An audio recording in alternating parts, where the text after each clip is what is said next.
Bonjour à toutes et à tous, j'espère que vous allez bien. Donc, je suis ravi de vous rencontrer dans cette capsule vidéo dans laquelle je vais aborder un autre domaine de la GRH, à savoir la formation. Donc, je ne vais pas refaire la définition de la formation parce que ça a été déjà fait dans l'introduction. Donc, dans le point qui porte sur les domaines de la GRH. Ici, on va attaquer les objectifs de la formation pour l'entreprise et pour le salarié, et également on va aborder les modalités de formation initiale et continue, et dans un deuxième point, ainsi que les modes de formation interne et externe, avant d'aborder dans un dernier point le plan de formation.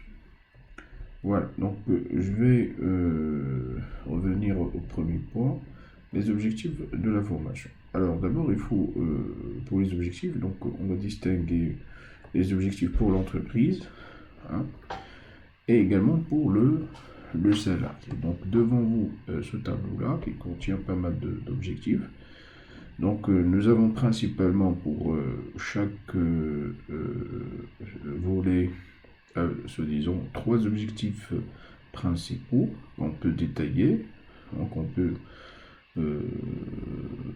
disons, expliquer par d'autres points, mais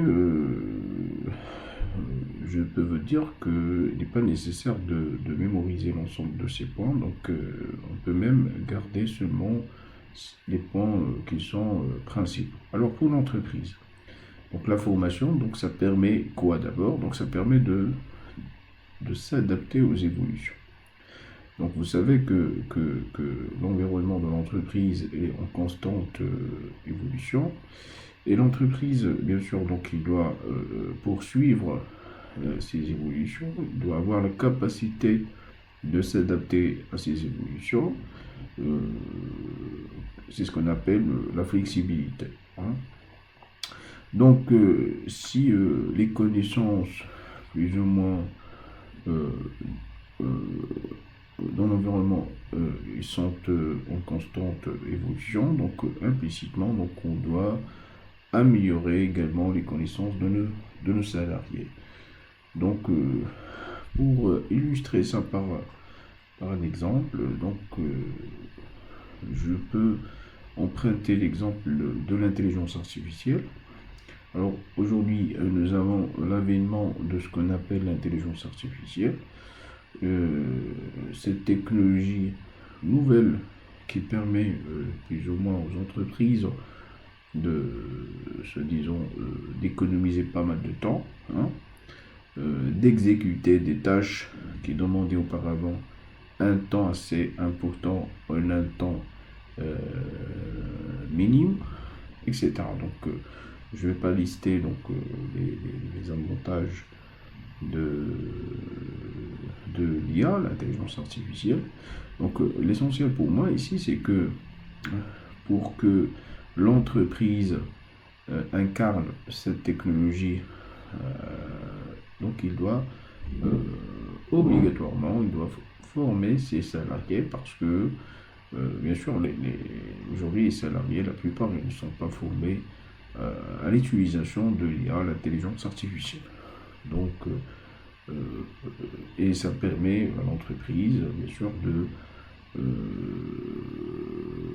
pouvoir utiliser cette technologie. Donc, ça c'est un exemple. Donc, la formation, ça permet à l'entreprise de s'adapter au changement de l'environnement. Par exemple, une technologie qui vient de voir le jour, donc d'utiliser, donc c'est pas assez simple, donc ça demande de passer par la formation. Donc la formation également, ça permet d'améliorer la performance. La performance, c'est quoi? C'est la capacité d'atteindre les objectifs. Donc l'entreprise, il a des objectifs, hein, qu'il doit atteindre. c'est ce qu'on appelle l'efficacité, mais qui doit atteindre avec efficience, avec peu de moyens, avec le minimum d'efforts possible.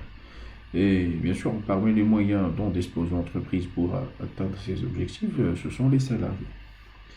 Et les salariés, pour qu'ils soient efficaces et pour qu'ils soient efficients, donc ils devront être formés.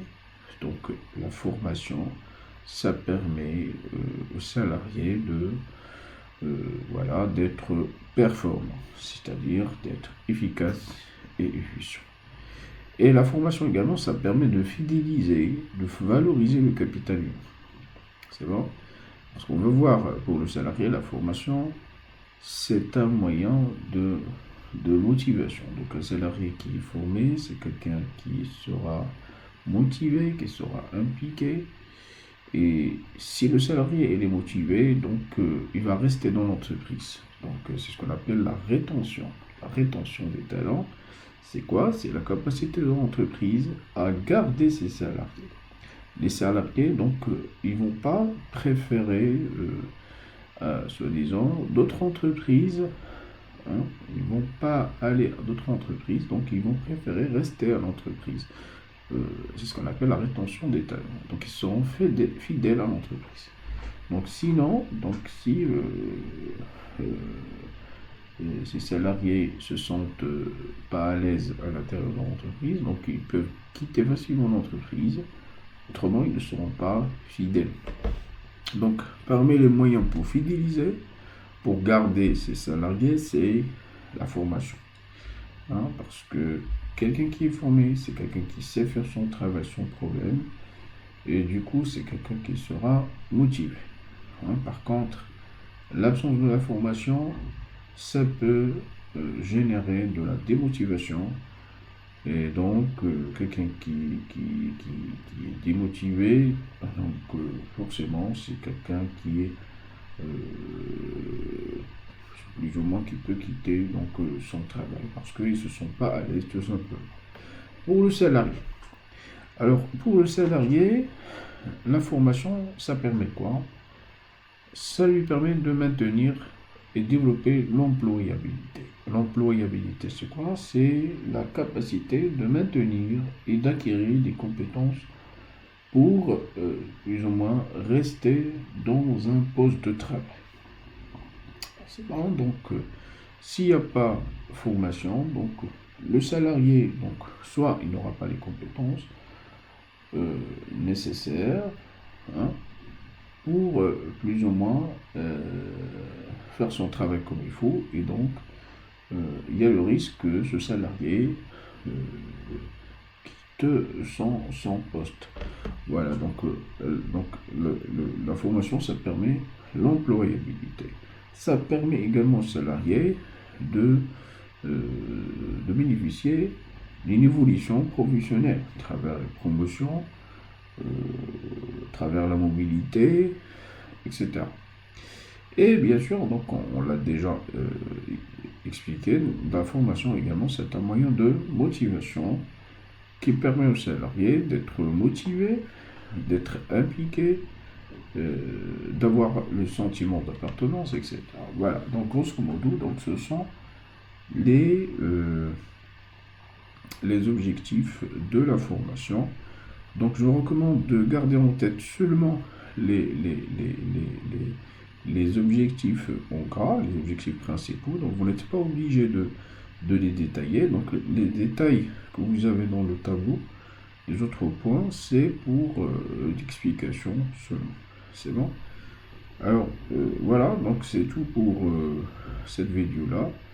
Donc je vais par la suite donc faire une autre vidéo sur les modalités de formation.